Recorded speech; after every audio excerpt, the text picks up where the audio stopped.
Assalamualaikum warahmatullahi wabarakatuh. Sampurasun, kami dari kelompok 1 mata kuliah umum landasan pendidikan dengan dosen Bapak Faisal Sadamuron MPD. Saat ini kami akan menjelaskan mengenai materi yang kami dapat landasan antropofilosofis.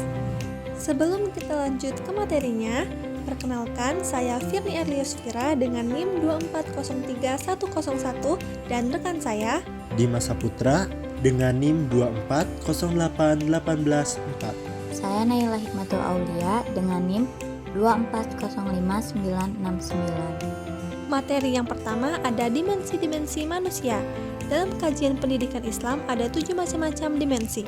Yang pertama dimensi fisik, kedua dimensi akal, ketiga dimensi iman, keempat dimensi akhlak, kelima dimensi kejiwaan, keenam dimensi keindahan, dan ketujuh dimensi sosial kemasyarakatan. Selanjutnya, dimensi menurut pandangan kajian, bimbingan dan konseling yang menyatakan bahwa dimensi-dimensi kemanusiaan meliputi 1. Keindividualan, kedua dimensi sosial, ketiga dimensi kesusilaan, dan keempat dimensi keberagaman. Selanjutnya ada pengertian landasan. Menurut KBBI, istilah dari landasan itu sendiri adalah alas, dasar, ataupun tumpuan. Dan istilah dari landasan dikenal juga sebagai fondasi, merupakan suatu tumpuan atau alas dari suatu fondasi tempat berdirinya suatu hal. Pengertian filosofis. Filosofis merupakan terjemahan dari bahasa Yunani yang berdasarkan dari kepala kata philos atau philein, berarti cinta, dan sophia atau sophos, berarti ilmu, kebenaran, hikmah, dan kebijaksanaan. Secara maknawi, filsafat berarti sebuah ilmu yang berusaha untuk menerjemahkan kenyataan yang sebenarnya atas segala sesuatu untuk meraih sebuah kebijaksanaan atau kebenaran, agar bisa menemukan dan meraih fakta tersebut. Masing-masing filosof mempunyai karakter ciri-ciri yang berbeda. Pengertian landasan antropofilosofis. Antropologi filosofis ialah suatu cabang yang dimana didikannya mempelajari mengenai asas manusia.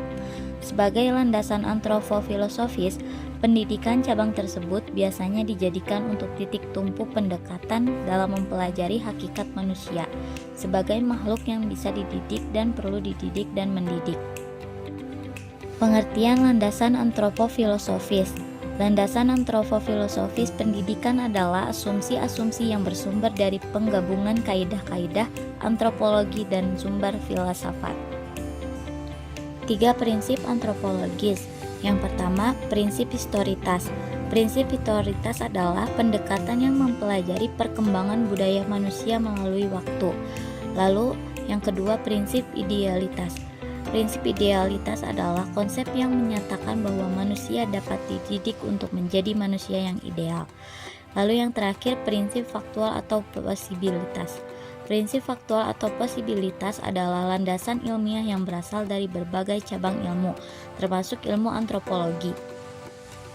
5 prinsip antropologis yang mendasari bahwa manusia dapat dididik. Yang pertama, prinsip potensialitas. Prinsip potensialitas adalah asas atau kebenaran yang mendasari bahwa suatu hal memiliki kemungkinan untuk menjadi kenyataan. Lalu yang kedua, prinsip dinamika. Prinsip dinamika adalah bagian dari mekanika yang membahas tentang benda yang bergerak karena adanya gaya. Lalu yang ketiga, prinsip individualitas. Prinsip individualitas adalah prinsip yang mengakui bahwa setiap orang memiliki keunikan dan tidak ada satu cara terbaik untuk berlatih atau belajar. Lalu yang keempat, prinsip sosialitas. Prinsip sosialitas adalah prinsip yang mengatur kepentingan manusia sebagai warga negara serta hubungan antar manusia. Lalu yang terakhir, prinsip moralitas. Prinsip moralitas adalah keyakinan mendasar yang menjadi standar moral atau nilai fundamental yang menjadi pedoman dalam mengambil keputusan dan tindakan. Baik, selanjutnya pendidikan sebagai humanisasi.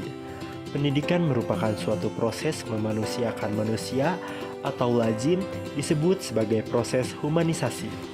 Proses humanisasi ini diperoleh melalui berbagai pengalaman berkesinambungan yang berorientasi pada pendidikan sepanjang hayat. Nah, selanjutnya ada contoh dalam kehidupan sehari-hari. Yang pertama, seseorang memilih untuk bertindak jujur dalam pekerjaannya meskipun ada peluang untuk berbuat curang. Yang kedua, seorang guru tidak hanya mengajar materi pelajaran, tetapi juga membentuk karakter dan moral siswa, seperti mengajar toleransi, empati, dan kejujuran. Yang ketiga, orang tua memberikan kebebasan kepada anaknya untuk memilih jalur pendidikannya dan karirnya sendiri, tetapi tetap membimbing agar mereka bertanggung jawab atas pilihannya. Kesimpulannya adalah manusia sebagai makhluk yang memiliki akal menandakan bahwa manusia adalah satu-satunya makhluk yang memiliki kemampuan untuk berpikir secara rasional, logis, dan abstrak.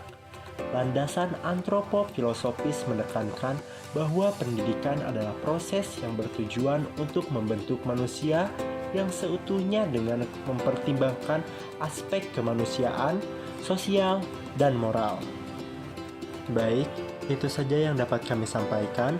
Kurang lebihnya mohon dimaafkan. Wabillahi taufiq wal hidayah.